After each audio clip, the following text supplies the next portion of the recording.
Que Dieu soit béni, nous allons nous tenir debout pour accepter cette parole que le Seigneur a déposée dans mon cœur avec joie. J'aimerais qu'on chante cette partie, je suis touché. Je suis touché parce que je crois que le Seigneur veut toucher quelqu'un ce matin. Je crois que le Seigneur veut toucher quelqu'un ce matin. Oh, Shadabos. Je suis touché. Le Seigneur va s'arrêter, s'il vous plaît. On dit seulement. Je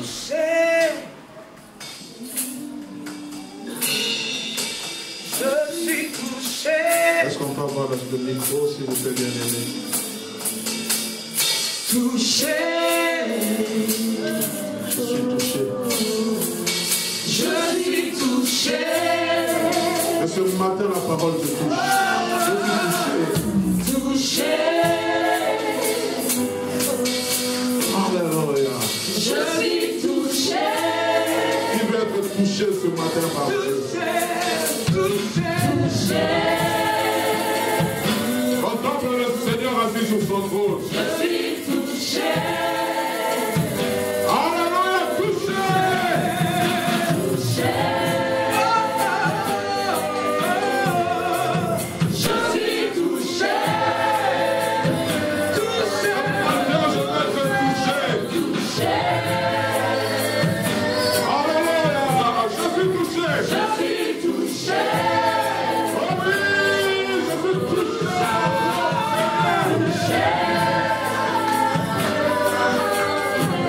Je suis touché.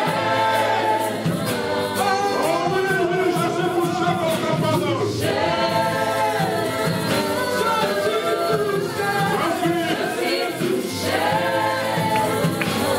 Il veut être touché. Je suis touché. Je suis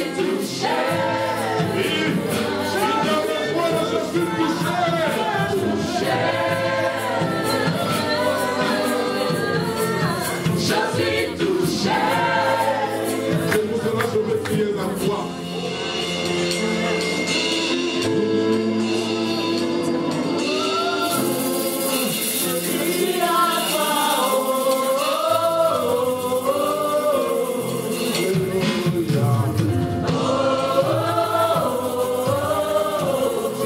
Je crie à toi. Viens me toucher ce matin. Crie à toi. Je crie à toi. Je prie à toi, Jésus. Je crie à toi. Moi je crie à toi. Je crie à toi.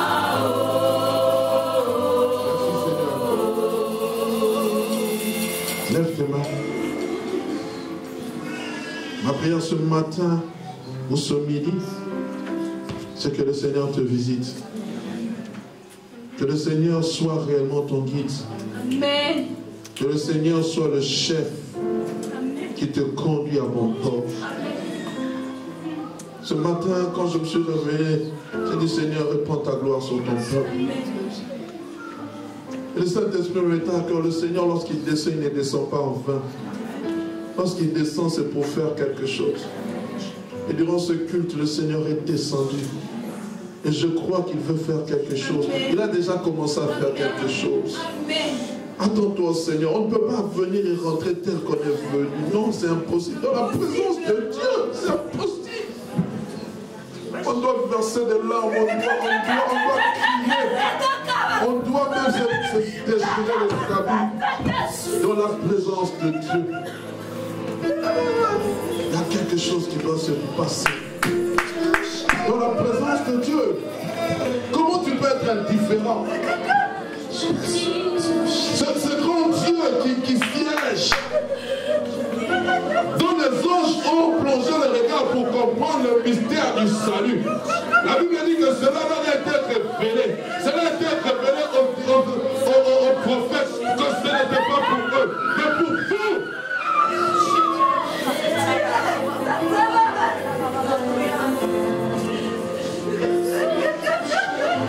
prie qu'il se passe quelque chose.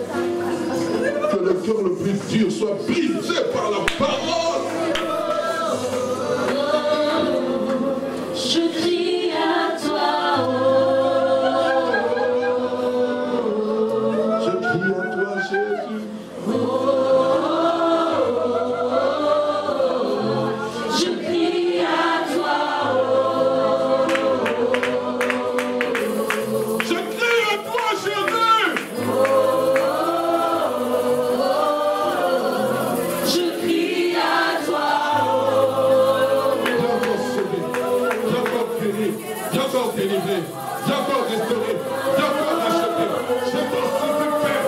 Je ne veux pas que les gens soient ceux qui sont perdus. Je t'en supplie, Père. Où est le Dieu d'Élie? Où est le Dieu de la promesse? Où est le Dieu de l'inexplicable? je crie à toi.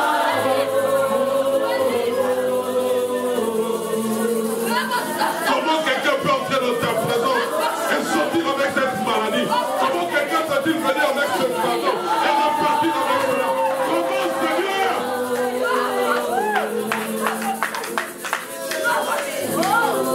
Le monde attend un signe de ta part. Le monde attend une manifestation de ta part.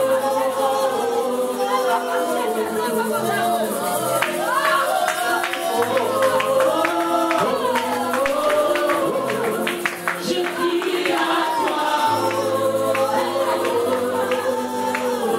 Les gens veulent te voir, Jésus. Bartimée te lui parler de toi. Il a crié, Jésus, fils de David, aie pitié de moi.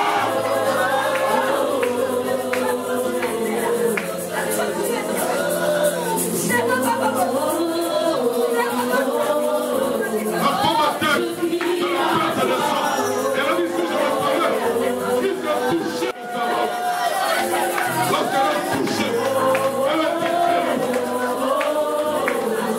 je crie à toi, La femme syrope phénicienne, elle est venue, elle a demandé sa grâce. Je dis ne pas comprenable, je vous mangeais, elle peut que ça touche sur la table. Je dis, la femme a dit, même les chiens mangent les miettes qui tombent de la terre.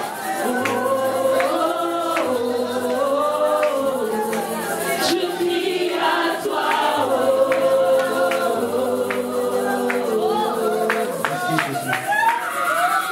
Merci Jésus. Parce que tu as prévu de faire quelque chose aujourd'hui. Même Seigneur, si je ne prêche pas la parole en entièreté, je sais Seigneur que ta parole est déjà en train de sortir et produit des effets dans le cœur de ton peuple. Je sais qu'il y a quelque chose qui se passe. Je sais qu'il y a une âme qui est en train de soupirer, qui veut voir ta gloire, qui dit Seigneur, c'en est assez, c'en est assez, c'en est assez, c'en est assez, c'en est assez.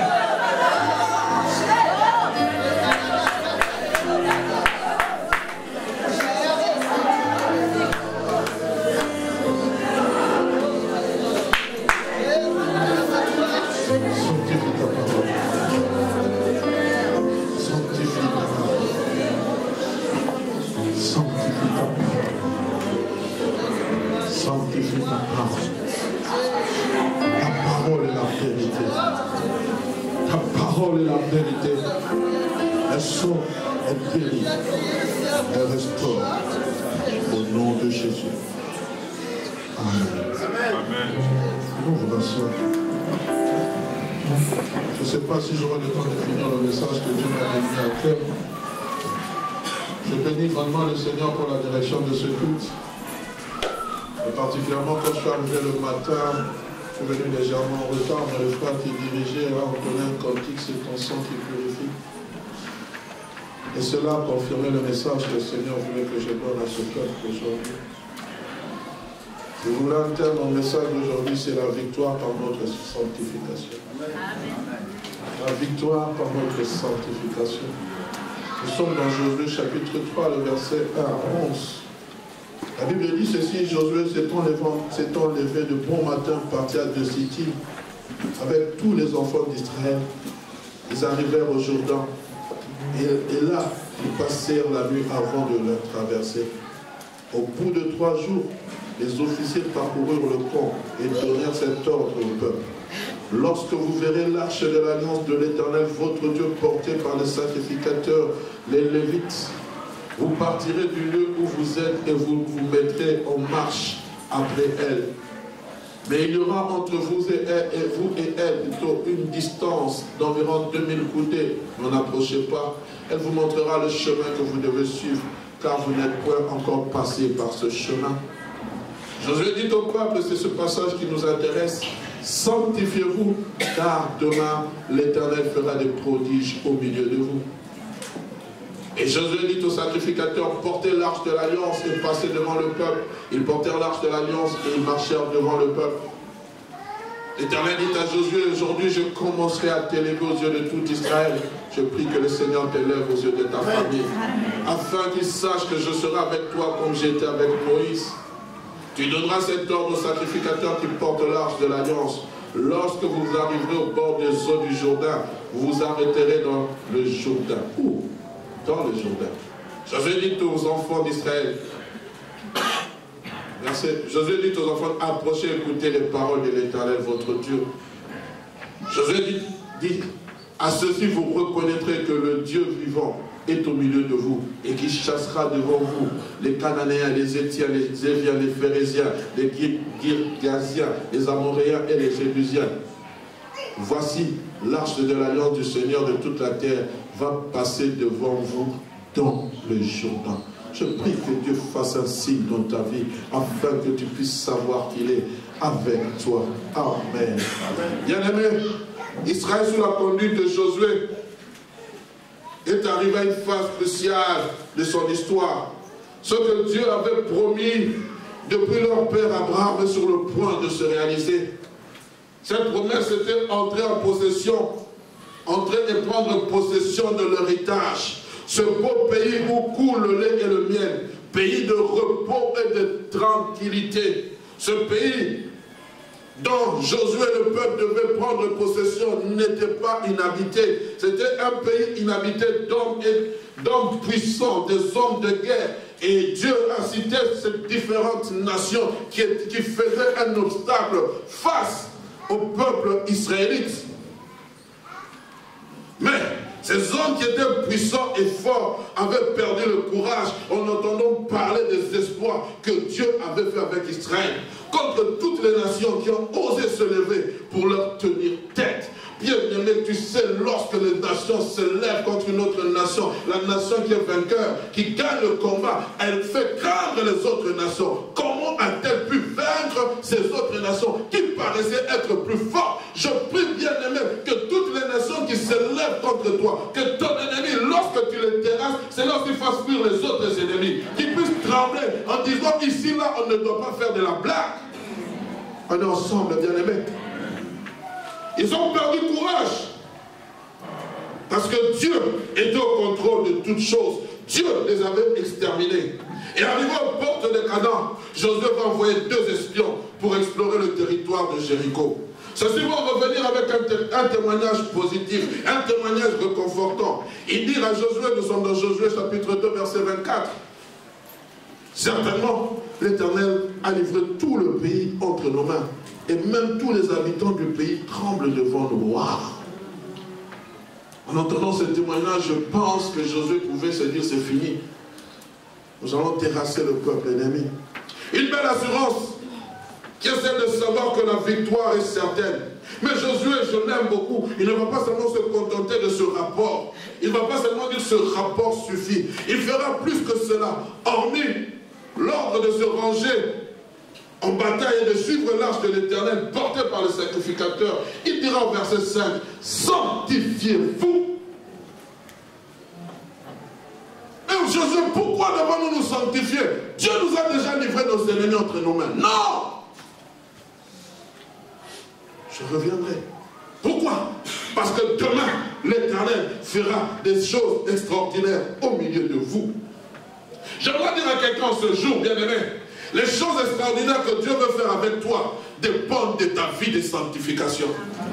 J'aimerais que tu le comprennes. Nous avons parlé durant cette semaine, durant ces mois, du combat spirituel. Je crois que c'est important d'en parler. Mais bien aimé, je ne veux pas que nous puissions passer à côté d'un combat sans sanctification. Parce que souvent, nous croyons que c'est la loi du moindre effort. Parce que j'ai prié, parce que j'ai jeûné, parce que j'ai fait 21 jours de jeûne, alors Dieu va m'exaucer. Dieu n'exauce pas le pécheur. Dieu n'exauce pas une personne qui vit dans le péché. Dieu exauce une personne qui marche dans la crainte de son nom et qui vit dans la sanctification.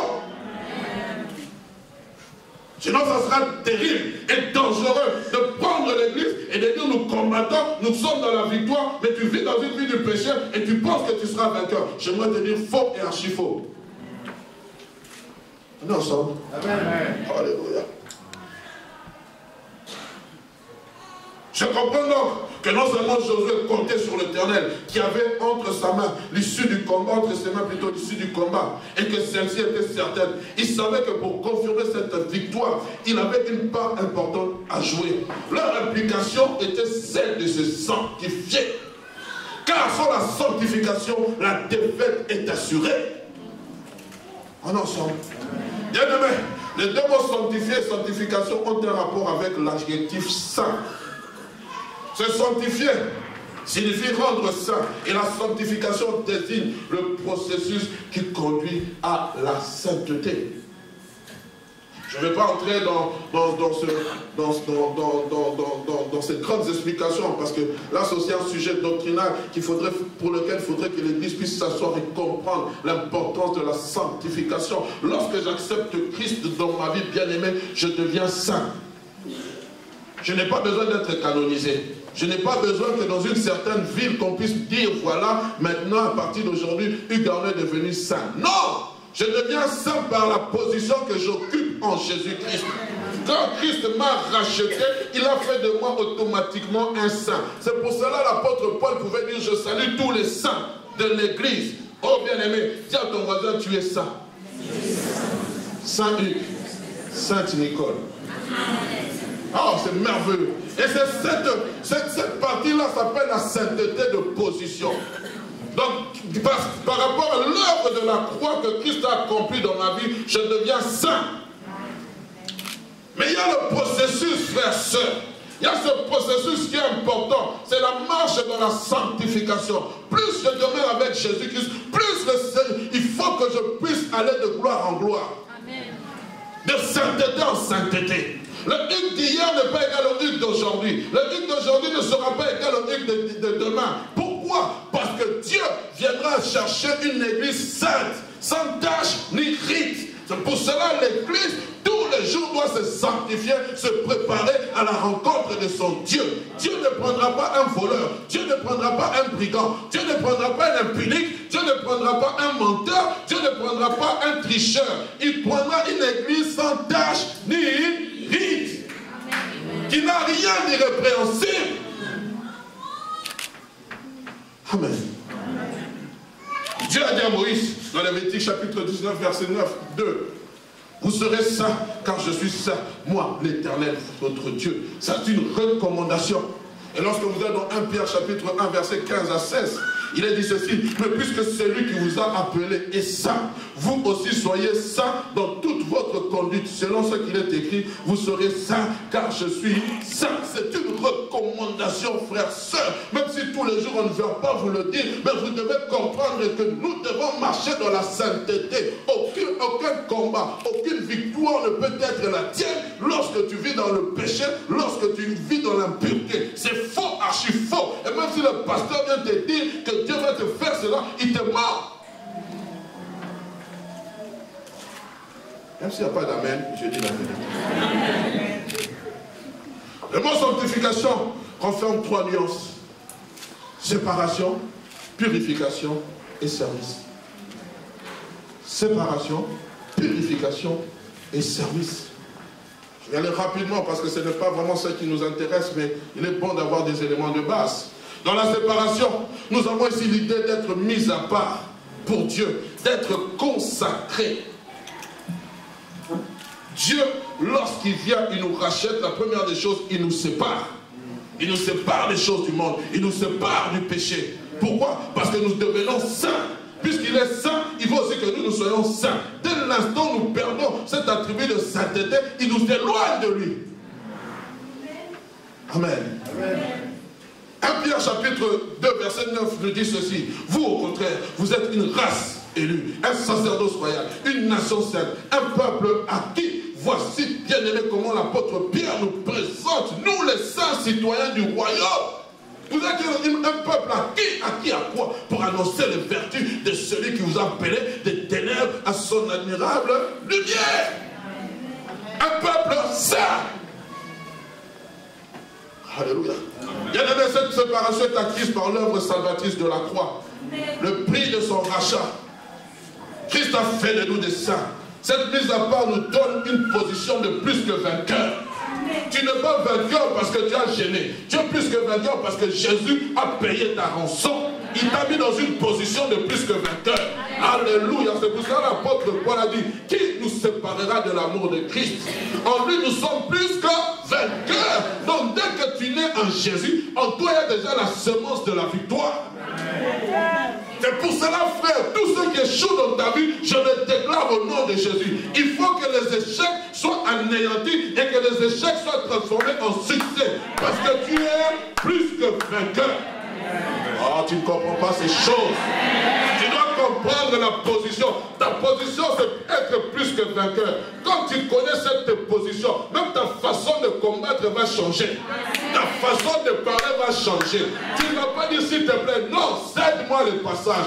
Vous pensez qu'un ambassadeur arrive avec la plaque d'immatriculation diplomatique. Vous pensez même lorsqu'il d'ailleurs tu viens à l'aéroport, tu montres seulement le passeport diplomatique. Vous pensez que le douanier va vous déranger? Le douanier va vous dire ouvrez la valise. Non, j'ai une humilité diplomatique. Frère, sœur, dès que tu es en Jésus-Christ, tu as une humilité, pas seulement diplomatique, une humilité céleste. Les anges, les démons savent qui tu es. Tu es fils de Dieu, fille du royaume, marchant avec Dieu, étant en communion avec lui, à travers le Saint-Esprit. Et les démons tremblent lorsqu'ils te voient. Frère, sœur, ils ne vont pas seulement trembler quand tu vas entrer dans la prière. Seulement ta présence doit faire trembler l'ennemi. Seulement ta présence. Le fait seulement que tu es là, tu es seulement debout, seulement en train de louer Dieu. Quand il te voit seulement, il tremble. Nous devons arriver à cette dimension, frère. C'est pas seulement la prière qui doit faire trembler les démons. Seulement ta présence. Quand tu as seulement de dire Chandarababa, il va commencer. Et alors là, c'est plus. Oh frère, soeur. Vous savez, lorsque vous avez un téléphone, la batterie marche 60%. Mais le téléphone fonctionne, non? Et maintenant, quand vous branchez le téléphone, quand je suis en train de marcher comme ça, même si je ne suis pas en prière, mon esprit est en prière. Et maintenant, quand je vais me connecter, ça va remonter à 100%. Danger de mort. Oh frère, entrons dans cette dimension de l'extraordinaire. Je vous en supplie. Et dans l'Ancien Testament, le signe extérieur de l'appartenance à Christ, c'était la circoncision. Apôtre Paul parle aujourd'hui de la circoncision du cœur, parce que nous n'avons plus besoin de nous faire circoncire pour appartenir à Christ. Nous sommes marqués par son sceau, le sceau du Saint-Esprit. Et l'Esprit rend témoignage à nos cœurs que nous sommes enfants de Dieu. C'est ça qui est le plus important. Amen. La deuxième des choses, la purification. La purification, c'est le fait de se rendre pur, c'est-à-dire d'ôter toute impureté. Et dans le cas qui nous concerne, il s'agit de toutes sortes de péchés. Je l'ai dit tantôt, quand j'accepte Jésus-Christ dans ma vie, son sang me purifie automatiquement. Je deviens pur. Mais il m'arrive que dans ma vie chrétienne, dans ma marche, que je puisse, volontairement ou involontairement, commettre le péché. Amen. Il m'arrive, je parle de manière générale, je ne voudrais pas montrer que je suis mieux que vous. Il m'arrive que je puisse pécher volontairement ou involontairement. Et la démarche à faire, c'est de demander pardon, afin que le sang de Jésus me purifie de tout péché. Vous savez, il y a une chose pour laquelle le diable est fort, c'est la culpabilité. Il suffit que tu pêches, il vient et te donne la culpabilité. Et vous savez, frère, il n'y a pas un grand péché pire que l'impudicité. Quand tu tombes dans l'impudicité, il vient te donner et tu commences, ça devient une lourdeur absolue. Mais ce que j'aime, frère, 1 Jean chapitre 1er, verset 7, dit ceci: mais si nous marchons dans la lumière, comme il est lui-même dans la lumière, nous sommes mutuellement en communion. Le sang de Jésus, son Fils, nous purifie de tout péché. Et le verset 9 nous dit ceci: si nous confessons nos péchés, il est fidèle et juste pour nous pardonner et pour nous purifier de toute iniquité. Et c'est là où ça bloque pour beaucoup de gens. Nous ne voulons pas confesser les péchés. Nous refusons. Non, Dieu, je vis sous la condamnation. Non! Dieu nous sépare, bien-aimés, pour que nous puissions nous maintenir dans la pureté. Dans le cas de Josué, quand il dit au peuple, sanctifiez-vous, c'est-à-dire purifiez-vous. Et cela, c'était un rite extérieur de l'époque. Cela se faisait sous deux aspects extérieurs. Soit vous deviez changer vos habits, soit vous deviez laver vos habits. Et nous avons cette image dans Zacharie chapitre 3. Le verset 1 à 5, nous n'aurons pas le temps de le lire. Où Zacharie va voir cette image du souverain sacrificateur Josué qui se tenait devant Dieu et le diable qui était là pour l'accuser. Et l'Éternel disait, que l'Éternel te réprime, que l'Éternel te réprime, toi Satan. Et le souverain sacrificateur Josué était avec des vêtements sales. Et Dieu va ordonner à l'ange de le changer des habits, de lui donner des habits neufs. Et non seulement il va lui donner des habits neufs, il va lui donner aussi une couronne, un turban. Et puis après, il va lui donner le service à faire, frères et sœurs. Dieu nous sanctifie, Dieu nous met à part, Dieu nous purifie. Nous nous purifions, pas pour rester à mort. C'est pour faire le service de Dieu. Alléluia. La mise à part, bien-aimés, et la purification sont importantes, mais elles ne trouvent en elles-mêmes aucune raison si nous ne travaillons pas pour le Seigneur. Si Josué recommande au peuple de se sanctifier, c'est aussi dans le but du renouvellement de leur consécration au service de Dieu. Dans la nouvelle alliance, la purification de notre vie, excusez-moi, dans la nouvelle alliance, la purification de notre vie nous sanctifie et nous rend utiles à notre Maître pour des propres œuvres qu'il a préparées pour nous afin que nous les pratiquions. Pourquoi Dieu te met à part? Pourquoi Dieu te demande de te purifier? C'est pour faire un service. Ce n'est pas en vain. Et le service que devait faire le peuple israélite à cette époque-là, c'était aller prendre possession de leur héritage, de leur territoire. Le service que tu dois faire pour Dieu, frère. Dieu se veut que tu puisses aussi prendre possession de ton héritage. Il y a des promesses qui font partie de ta vie. Frère, soeur, c'est un service que tu dois faire pour Dieu. Parce que Dieu n'envoie pas sa parole en vain. Dieu ne parle pas en vain. Lorsqu'il envoie sa parole, c'est pour que sa parole puisse trouver des effets escomptés. Dieu ne t'a pas parlé en vain. Dieu ne t'a pas dit je te bénirai et que toi tu restes tel que tu es. Non, il faut que quelque chose se passe. Alors Dieu a dit ceci, je te mets à part, mais toi aussi tu dois faire une chose. Tu dois toi-même te mettre à part. Dans la purification, ce n'est pas le problème de Dieu, c'est mon problème.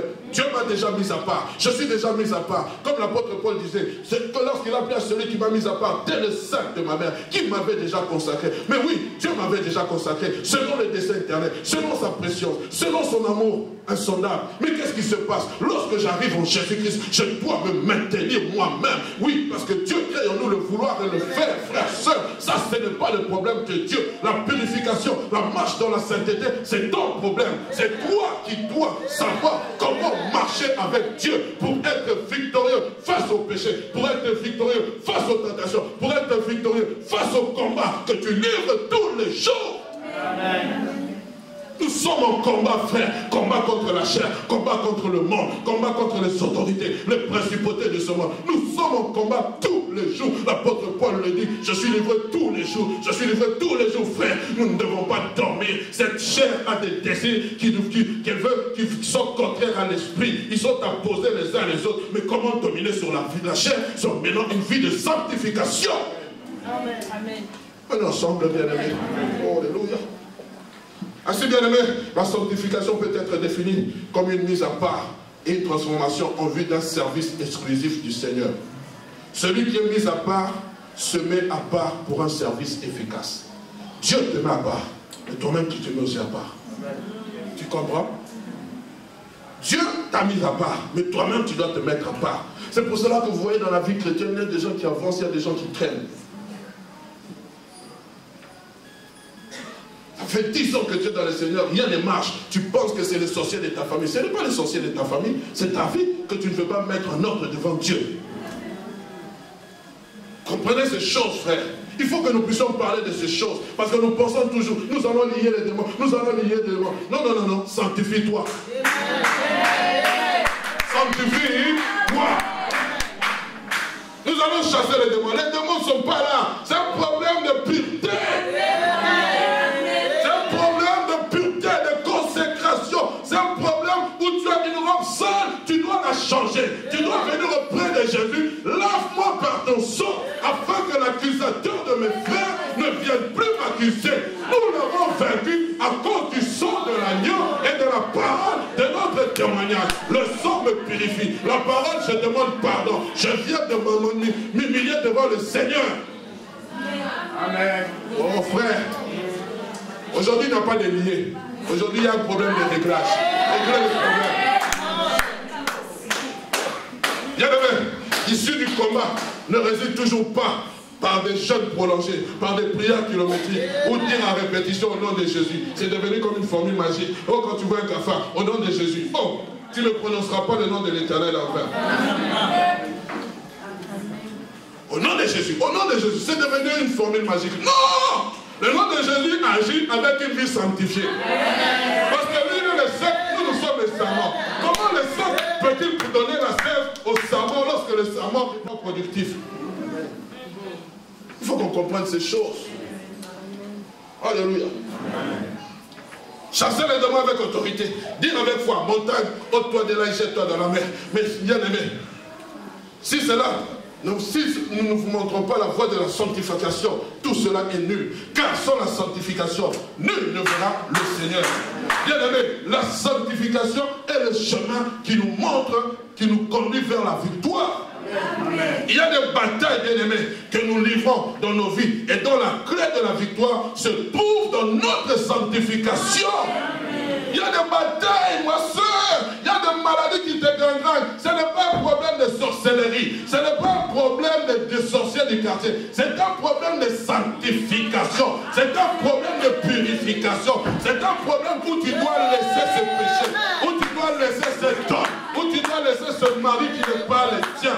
La femme samaritaine, lorsqu'elle a compris ces choses, elle a même jeté la cruche qui devait laver le mari qui n'était pas le sien. Il y a des cruches que tu dois jeter aujourd'hui là. Pour que tu aies dit, venez voir un homme qui m'a dit tout ce qui concerne ma vie. Et tu sais que lorsque je suis en train de te parler là, c'est à toi que je m'adresse. Laisse ta cruche. Va publier le nom de Jésus et tu verras, Dieu te donnera un bon mari. Un bon mari. Il y a un mari qui chante parce que toi tu t'attaches à celui qui n'est pas ton mari. Je peux aussi le dire même pour les frères. Amen.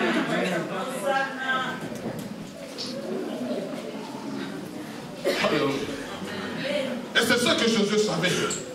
C'est pour cela qu'il va donner cette recommandation. Oh bien-aimé, il va dire sanctifiez-vous. Oui, c'est vrai que nous sommes plus que vainqueurs, mais nous devons être prudents. Il faut que Dieu puisse nous regarder saints. Nous ne voulons pas aller combattre et subir une défaite. Combien de fois nous nous mettons en rang de combat, mais nous subissons les défaites parce que nous n'avons pas réglé les problèmes de péché. Nous n'avons pas réglé les problèmes. Ça fait des années que tu dois régler ces problèmes. Tu refuses. Ça fait des années que tu dois le dire à ses frères la vérité. Tu refuses, mais tu ne comprends pas. Rien ne marche dans ta vie. Frère, sœur, ne viens même pas demander au pasteur de prier pour toi. Le pasteur va t'encourager. L'ancien va t'encourager. Les diacres vont t'encourager à aller régler ces problèmes. Si tu veux présenter ton offrande à l'Éternel et que tu te souviennes que ton frère a quelque chose contre toi, j'aimerais même dire aux gens ici en ce lieu, si tu as un problème avec ton homme, même s'il est sorcier, règle cela. Parce que Dieu n'est pas pour que nous soyons ennemis. Oh non, je ne te parlerai pas jusqu'à ma mort. Non, non, non. Si tu salues ceux qui te saluent, que fais-tu d'extraordinaire? Le païen enfant de même. Mais si nous sommes un sacerdoce royal, nous devons marcher à contre-courant. Tu sais qui t'a fait du mal, tu le salues, tu l'accueilles chez toi, tu le bénis, tu lui donnes l'argent de transport, il rentre. C'est comme ça qu'il va connaître que tu sers un Dieu vivant. Le pasteur, ce n'est pas facile. Il a tué ma mère. Gloire soit rendue à Dieu. Ça fait mal. Seigneur, guéris-moi. Mais je vais surmonter la haine par l'amour. Jésus-Christ souvent de la croix, il pouvait dire Seigneur, on voit la faute qu'il meurt. Il a dit Seigneur, pardonne-leur. Vous savez, le grand problème de la sorcellerie, c'est qu'ils sont les sorciers, ils sont dans l'ignorance. Ils n'ont pas la révélation du Fils de Dieu. S'ils avaient la révélation du Fils de Dieu, ils ne viendraient pas pour déranger la vie. On est ensemble. Alléluia. Je peux continuer. Oui, pour Josué, il devait donner cette recommandation. Cette recommandation afin de traverser le Jourdain, afin que le peuple d'Israël sache que réellement Dieu est de notre côté. Les murailles de Jéricho vont tomber parce qu'ils ont obéi. Ils se sont sanctifiés. Mais voilà, frères, sœurs, il s'est passé une chose. Pour la deuxième ville qu'il devait prendre, la ville d'Aï. La deuxième ville à conquérir. Nous sommes dans Josué, frères, chapitre 7, le verset 2 à 6. Josué envoya de Jéricho des hommes vers Haï, qui était près de Beth Aven, à l'orient de Bethel. Il leur dit, montez, explorez, comme pour Jéricho. Et ces hommes montèrent et explorèrent Haï. Il revient auprès de Josué et lui dit, écoutez, il est inutile de faire marcher tout le peuple. 2 ou 3 000 hommes suffiront pour battre Haï. Ne donne pas cette fatigue à tout le peuple. Ah, Josué, avant c'était Dieu, maintenant c'est les recommandations. Faites très attention. Et j'ai lu quelque part, frères, sœurs, une chose importante, que ta victoire d'hier ne te fasse pas oublier ta sanctification d'aujourd'hui. C'est le grand danger dans lequel nous tombons. La routine. Josué va suivre ses conseils. J'aimerais donner un secret à quelqu'un. Ne minimise jamais ton adversaire. La Bible dit continue 3000. Cet adversaire petit soit-il. Je ne sais pas, un adage dit qu'il vole un quoi? Un œuf vole un bœuf. C'est-à-dire un petit ennemi là que tu négliges. Ce petit péché là, ah non, je vais le maîtriser. Bas la terre. Le jour où maintenant il va dominer sur toi, ça sera trop tard. Ne néglige jamais le petit ennemi que tu dis c'est inutile, non. Parce que moi je vois seulement un héros dans le sac de ma maman. Et demain ça sera des détournements chez Koula. Pour ceux qui ne connaissent pas, c'est comment on appelle ça en jargon français? Des fléchettes, des frappeurs ou les brouteurs. Amen. Et la Bible dit ceci, 3000 hommes environ se mirent en marche, mais ils prirent la fuite devant les gens d'Aï. Les gens d'Aï leur tuèrent environ 36 hommes. Ils les poursuivirent depuis la porte jusqu'à Skebarim et ils battirent à la descente. Le peuple fut consterné et perdit courage. Au lieu que l'ennemi puisse perdre courage, c'est maintenant le peuple de Dieu qui a perdu courage. Josué déchira ses vêtements et se prosterna jusqu'au soir, le visage contre terre, devant l'arche de l'Éternel. Lui et les anciens d'Israël, ils se couvrirent la tête de la poussière. Oh, pourquoi? Parce que Josué avait écouté la voix de ces hommes qui vinrent avec un rapport, mais il avait oublié d'écouter Dieu. Il avait oublié de compter sur son Dieu. Et c'est ce petit homme qui a tué 36 hommes de son corps. Frères, sœurs, faisons attention. Ton manque de sanctification amènera même dans ta famille la mort. Parce que Josué était responsable de ce peuple. Comment l'Éternel est avec moi? Comment l'Éternel a-t-il pu permettre une débat? Non seulement une débat, un meurtre. 36 personnes, des veuves, des orphelins. Parce qu'il avait refusé d'écouter l'Éternel. Pourquoi? Parce qu'on est habitué. On est habitué. On est habitué aux choses de Dieu. On est habitué, on vient, on vous prêche. Oui, vous aurez des maisons. Amen. Vous aurez des voitures. Amen. Vous aurez des villas. Amen. Amen. Amen. Sanctifiez-vous. Amen. Ces choses ne sont possibles que dans la sanctification. Sanctifions-nous, frères, sœurs, église de la porte. Nous voulons voir la main de Dieu dans cette église. Nous voulons voir des hommes être touchés. Nous voulons voir des gens venir pleurer sur leurs péchés, guérir, des guérisons miracles. Tout passe par la sanctification. Et votre pasteur, des anciens, des diacres, des ouvriers, des membres de l'église, un accord dans l'église peut empêcher à ce que Dieu descende. Amen. Comment mènes-tu ta vie? Comment menons-nous nos vies? Ici, nous tous, nous sommes, alléluia, pauvres, remplis de l'esprit. Mais dans nos vies, quand nous sommes en route, quand nous sommes dans notre maison, au bureau, je ne sais pas, à l'école, comment nous comportons-nous? Ici, nous avons tous la casquette de chrétien. Est-ce qu'on sait chez toi que tu es chrétienne? Est-ce qu'on sait dans ton quartier que tu es enfant de Dieu? Est-ce qu'on sait que tu es ambassadeur de Christ? Est-ce qu'on sait que tu as une voiture avec un CMD, chef en mission diplomatique ici-bas sur la terre? On ne le sait pas. Écoutez la suite.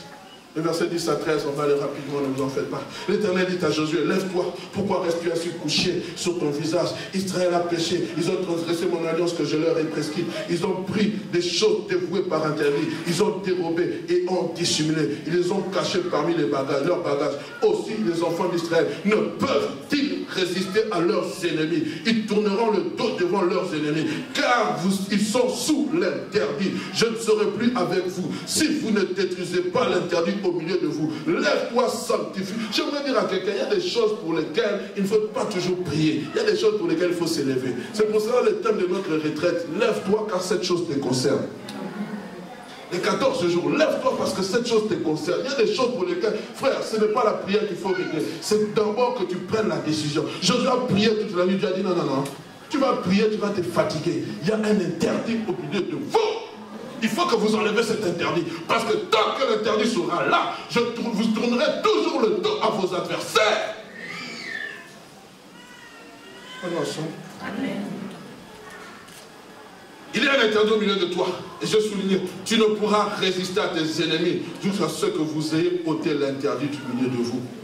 Bien aimé, que de pertes dans nos camps.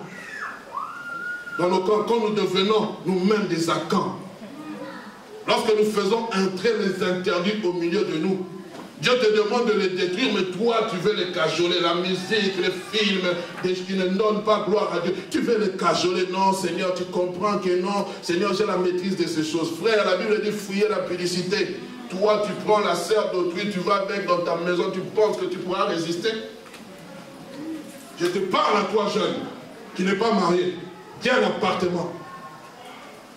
Il y a des disciplines, vous aussi, nos sœurs, que nous devons nous imposer nous-mêmes. On n'a pas besoin qu'on vienne vous dire, du haut de la chair, que vous devez faire attention. Il y a des disciplines que nous-mêmes, nous devons nous imposer. Tu sais que tu as une faiblesse sur l'argent, indiscipline-toi pour ne pas avoir l'argent entre tes mains. Il faut parler de ces choses. Quand tu as l'argent, tu paniques. Quand tu vois une somme d'argent, tu paniques. Tu dois te discipliner, mon frère, ma soeur. C'est un piège. Domine au milieu de tes ennemis. L'ennemi, ce n'est pas toujours le diable. Hein? C'est la faiblesse de la chair. C'est la faiblesse de la chair. Quand tu vois cette personne passer en jupette, comment tu réagis? Tu réagis comme quelqu'un qui veut sauver un homme, ou tu réagis comme quelqu'un qui la voit sur son lit. Permettez-moi d'être libre. Tu la vois déjà en tenue d'Adam ou en tenue d'Ève. Ah oui? Si on devait ouvrir nos pensées ici, vous pensez combien de gens aussi allaient commencer à confesser? Il faut qu'on parle de ces choses, mon cher l'église. Nous sommes en train de perdre des batailles. Il y a des âmes à sauver. Il y a des gens qui ne viennent pas à l'église à cause de nous. Parce que nous avons un mauvais comportement. Si ici c'est ça être chrétien, alors restons à la maison. Pourquoi venir à l'église? Comment toi, ma soeur, tu passes ton temps à critiquer? Je suis fatigué de ces gens qui aiment critiquer. Tu critiques jusqu'à ça quand? Pourquoi tu parles des autres? Parle de toi. Parle de tes exploits avec Dieu. Parle de ta communion avec Dieu. Pourquoi tu prends ton téléphone, tu passes ton temps à parler des autres? Tu es en train de pécher. Sanctifie ta bouche. Arrêtons ces choses dans l'église.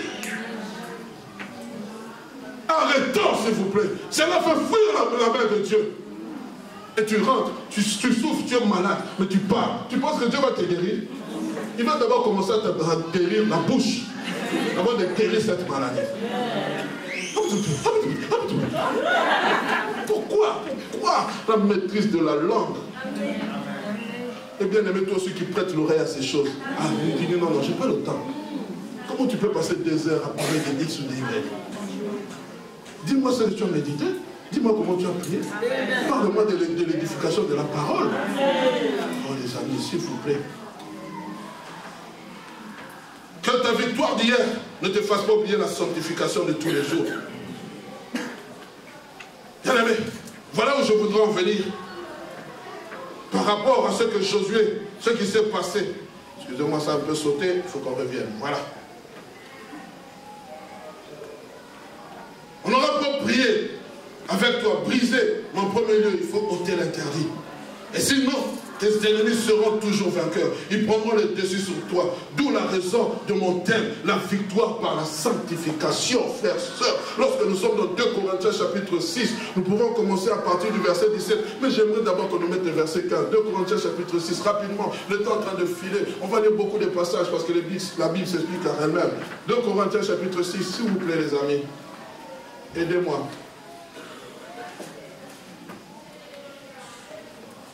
Verset 15. 2 Corinthiens 6, 15. Quel accord y a-t-il entre Christ et Bélial? Ou quelle part le fidèle avec l'infidèle? Verset 16. Quel rapport y a-t-il entre le temple de Dieu et les idoles? Car nous sommes le temple du Dieu vivant. Comme Dieu l'a dit, j'habiterai et je marcherai au milieu d'eux. Je serai leur Dieu et ils seront mon peuple. Verset 17. C'est pourquoi sortez du milieu d'eux et séparez-vous, dit le Seigneur. Ne touchez pas ceux qui impurent et je vous accueillerai. Continuez verset 18. Je serai pour vous un père et vous serez pour moi des fils et des filles. Écoutez la signature. Dit le Seigneur Tout-Puissant. Dit El Shaddai pour montrer sa puissance, frère. Quel accord y a-t-il entre la lumière et les ténèbres? Comment toi, lumière, tu prends plaisir dans les choses ténébreuses? Parlons un peu. Comment nous prenons plaisir dans ces choses? Je ne dis pas que nous devons fuir le monde. Je ne dis pas que nous ne pouvons pas avoir des connaissances ou des amis païens. Mais comment tu peux t'aimer à prendre plaisir à ceux qui sont en train de dire? Je me souviens il y a quelque temps, le feu pasteur Blaise racontait, il était une fois dans un deuil. Il dit on était avec des païens, on était en train de raconter des blagues. On dit j'étais en train de rire. À un moment donné, ils ont commencé à faire des blagues sur Jésus. Ils ont commencé à se moquer de Jésus. Il dit, maintenant là je devais prendre une décision. Soit rester, soit m'élever et partir. Mes amis, non je l'aime. Connaît-il Jésus? Oh non, il prie. Il prie, frère, ce n'est pas prier. Connaît-il Jésus? Il y a 2 situations. Soit tu connais Jésus, soit tu ne le connais pas. Il n'y a pas de... Nous savons aujourd'hui, on est devenu très complaisant avec les choses, même dans les mariages. Même dans les mariages. Vous nous amenez dans des endroits où on ne doit même pas aller, dans des lieux où on ne doit même pas fréquenter. Quelqu'un qui vous dit non, je ne suis pas bouddhiste, excusez-moi de citer ça, ou je suis athée, je ne crois pas à Dieu, mais tu mets la main. Tu dis non, Dieu va les convertir. Toi, tu es le Saint-Esprit. D'abord qu'ils se convertissent et qu'ils viennent à l'église, qu'ils soient baptisés d'eau et d'esprit. Alors là, nous pouvons voir les choses, comment elles peuvent marcher. Mes amis, faisons attention. Nous-mêmes, nous tombons dans le piège et puis demain, nous ne savons pas comment nous en sortir. Il n'est pas venu. Non, pasteur, il était fatigué, il a travaillé. Tu mens. Il n'a pas travaillé. Là, il faut que le pasteur ne fait que crier, fait que crier, fait que crier. Moi, je suis fatigué de l'entendre crier. Je ne suis pas fatigué. Je vais continuer à crier. Et je ne crie pas, je prêche. Il chante. Alléluia. Christ lui-même dira, qui de vous me convaincra des péchés? Quand je lis cette parole, j'ai tressailli de joie. Il dit aux gens, qui de vous me convaincra des péchés? Donc il n'y a rien, le péché ne peut pas m'atteindre, c'est impossible. Frère, c'est ça que Dieu voudrait qu'un jour nous puissions nous tenir ici. Qui de vous me convaincra des péchés? Oh, c'est ça, cette dimension où Dieu va mener son église, où va mener son peuple. Lorsque tu te tiens comme ça, le diable n'a aucune mention pour t'accuser. Ni en esprit, ni en corps, ni en âme. Je pense à qui je parle.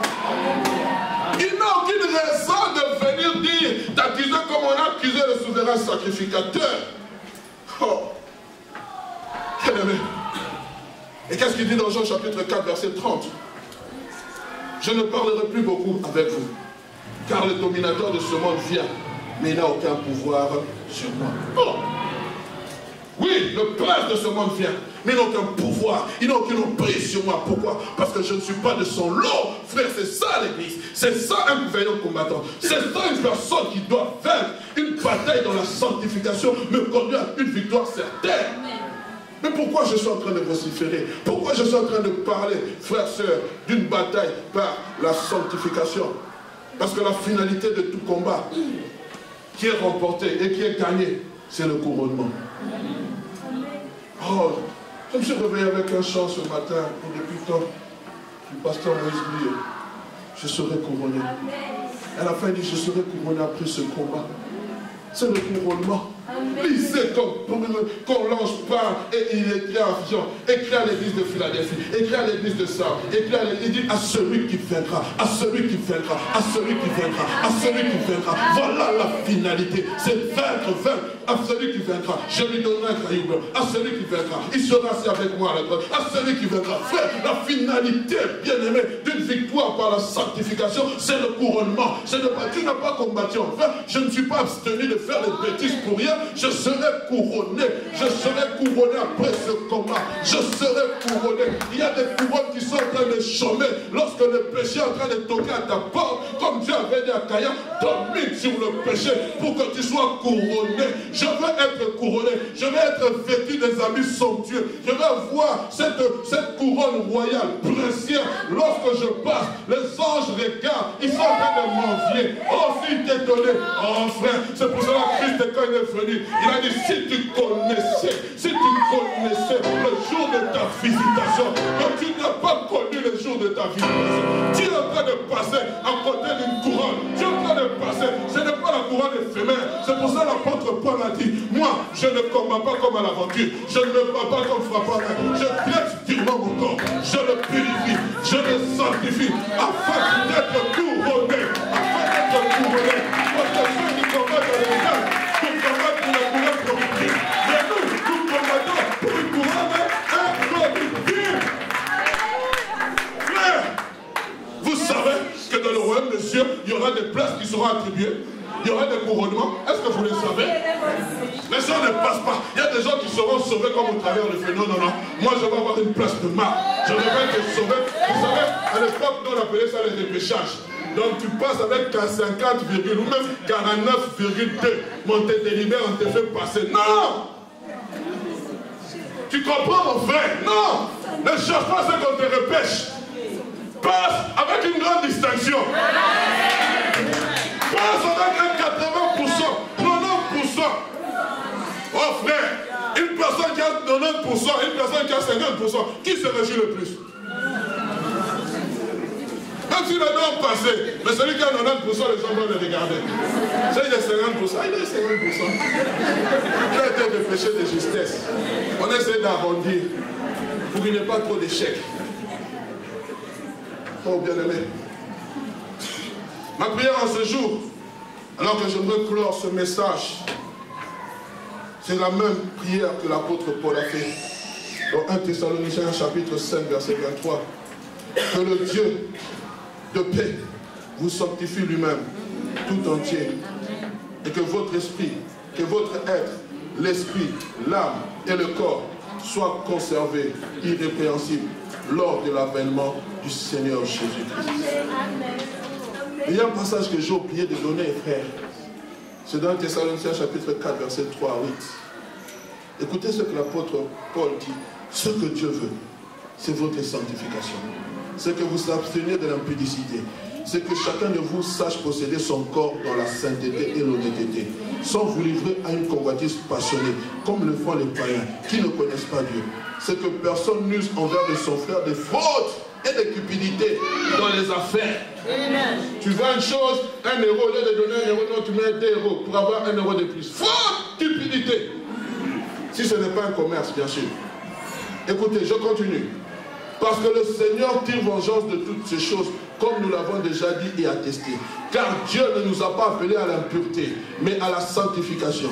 Écoutez la fin. Celui donc qui rejette ses préceptes ne rejette pas un homme. Celui qui rejette ce que j'ai dit ne rejette pas Ugarno Chisou, mais rejette Dieu, qui vous a aussi donné son Saint-Esprit. Donc je comprends, frère, que le rôle du Saint-Esprit, c'est de me convaincre de péché, de justice et de jugement. Si tu as l'Esprit de Dieu, tu connais la vérité. Et si tu as l'Esprit de Dieu, tu sais que ce que je viens de dire est vrai. Car l'Esprit atteste à ton cœur que les paroles qui sont dites sont des paroles véritables. Que mon Dieu vous bénisse, qu'il vous bénisse.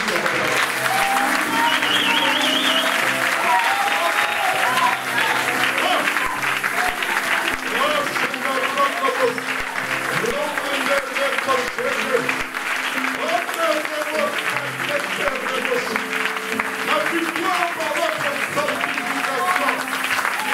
Tu n'arriveras pas à prendre plus de cœur. Tu vas dire, oh, je suis au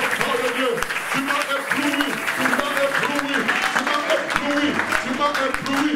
Alléluia. Oh, ébloui. Nous voulons clôturer avec ça, frère.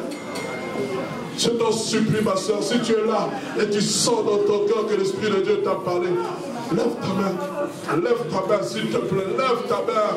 Nous voulons prier avec toi. Je vais appeler l'ancien Adam. Il va clôturer, va prier avec lui, il va clôturer ce temps. Je ne suis plus esclave de la peur. Je suis enfant de Dieu. Je ne suis plus esclave du péché. Come on. Je ne suis plus esclave de la peur.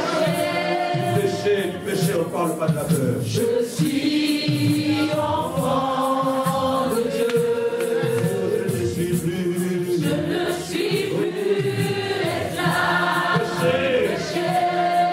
Mais je suis enfant de Dieu. Je suis Oh, si tu es la seule, tu peux enfant confesser avec ça. Je suis plus esclave du péché. Je ne suis plus esclave du péché. Je suis enfant de Dieu. Je suis enfant. Confesse-le avec le nom. Je ne suis plus esclave du péché. Je ne suis plus esclave du péché. Mais je suis enfant de Dieu. Je suis enfant de Dieu. Comment tous prier? Je ne suis plus esclave du péché. Comment? Je ne suis plus esclave du péché. Mais je suis enfant de Dieu. Je suis enfant. Telle est la prière de ce dimanche. Je ne suis plus esclave du péché. Comment? Je suis plus esclave du péché. Mais je suis enfant de Dieu. Je suis enfant de Dieu. Mais que le sanctifié le dit, je ne suis plus. Je ne suis plus esclave du péché. Mais je suis enfant de Dieu. Je suis Oh, mais c'est la prière des sanctifiés de la borne. Je ne suis plus esclave du péché. Comment? Je suis plus esclave du péché. Mais je suis enfant de Dieu. Je suis enfant. Avec conviction, chantons-le une fois encore. Je ne suis plus. Comment? Je suis plus esclave du péché. Mais je suis enfant de Dieu. Je ne suis plus. Comment? Je ne suis plus Esclave du péché. Mais je suis enfant. Ô Père céleste, tu nous as parlé au travers de ton serviteur, ô Dieu, et tu nous as exhortés encore à la sanctification, Seigneur.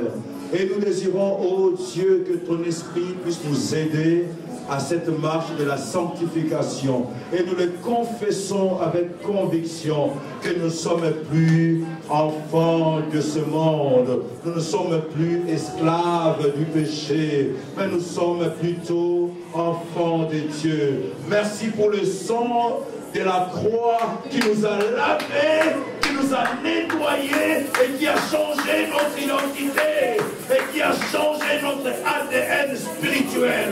Et qu'à partir de ce moment, nous confessons avec conviction que nous ne sommes plus esclaves du péché, esclaves de Satan, esclaves des commandements du diable, mais nous sommes enfants de Dieu et nous voulons remporter la victoire par la sanctification. Seigneur, merci pour ton esprit, oh Dieu, alors que cette semaine qui vient de commencer, nous voulons renouveler notre intelligence pour marcher d'une manière digne de toi, digne de la vocation céleste, digne d'un enfant de Dieu. Merci, Esprit du Seigneur, de nous accompagner durant cette semaine, pour afin que nous puissions marcher de manière à plaire à notre Dieu. Et s'il plaît au Seigneur de venir chercher son Église, eh bien qu'il me prenne moi aussi. Oh, que je sois parmi ceux qui vont être ravis et partir pour passer son éternité avec le Seigneur. Telle est la prière que le centre évangélique aborde en ces lieux. C'est au nom puissant, merveilleux, glorieux et même miraculeux de Jésus-Christ. Et l'Assemblée des rachetés déclare Amen. Amen. Gloire à Dieu, Seigneur. Gloire au Seigneur. Bon dimanche à tout le monde et bonne semaine. Ceux qui sont